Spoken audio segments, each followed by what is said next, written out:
الحمدللہ وحدہ والصلاة والسلام علی من لا نبی بعد اما بعد۔ قربانی کے ایام کون کون سے ہیں اور کن کن ایام میں قربانی کرنا درست ہے اور کن ایام میں قربانی کرنا درست نہیں ہے؟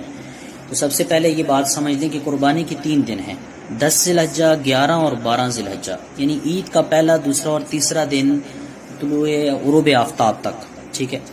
قربانی کے ان 3 دنوں میں سے کسی بھی دن کی جا سکتی ہے، البتہ پہلا دن افضل ہے، پھر دوسرا دن بھی اور پھر تیسرا دن، لیکن تیسرے دن یعنی 12 ذی الحجہ کو سورج غروب ہو جانے کے بعد قربانی جائز نہیں۔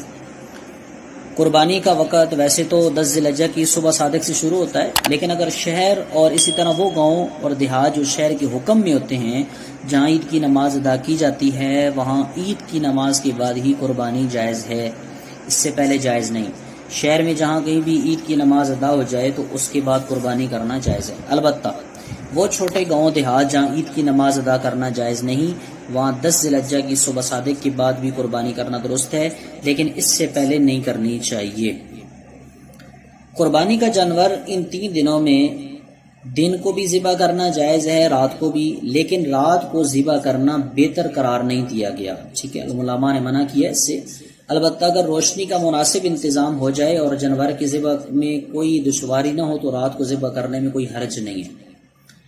کسی صاحب نصاب شخص نے قربانی کے ان ایام میں قربانی نہیں کی، یہاں تک کہ 12 ذی الحجہ کا سورج غروب ہو گیا، ایسی صورت میں اب درمیانے درجے کے بکرے یا دمبی کی قیمت صدقہ کرنا ضروری ہے۔ اگر جانور خریدنے کے باوجود بھی قربانی کے ایام میں قربانی نہ کر سکا تو اب اسی جانور کو صدقہ کرنا ضروری ہو جائے گا۔ دوسری چیز آتی ہے قربانی کے فضائل اور اس کے احکامات۔ اگر کوئی شخص اپنی قربانی کسی اور گاؤں، شہر یا ملک میں کرنا چاہے تو یہ بھی جائز ہے، البتہ اس کے لیے ضروری ہے کہ جس دن اس کی قربانی کا جانور ذبح ہو رہا ہو اس دن دونوں جگہوں میں قربانی کے 3 دنوں میں سے کوئی دن ہو۔ اگر قربانی کے 3 دنوں میں سے کوئی دن وہاں مقرر کیا ہے اور وہاں نہ گیا، یا اگر قربانی کرنے والا شخص قربانی کرنے کا دن نہ ہو اور جہاں قربانی کی جا رہی ہے وہاں قربانی کا دن ہو، تو ایسی صورت میں یہ قربانی درست نہیں ہوگی۔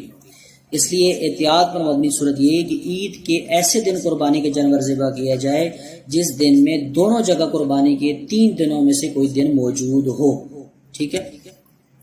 اور قربانی کا سب سے اہم رکن جو ہے وہ جانور ذبح کرنا جس میں ضروری ہے۔ قربانی کے ایام میں جانور ذبح کرنا ہی ضروری ہے کیونکہ یہ قربانی کا رکن ہے، اس لیے یہ عبادت اسی ذبح کرنے ہی سے ادا ہوگی۔ قربانی کا جانور ذبح کرنے کے بجائے جانور یا اس کی قیمت صدقہ کرنا ہرگز جائز نہیں ہے، بالکل۔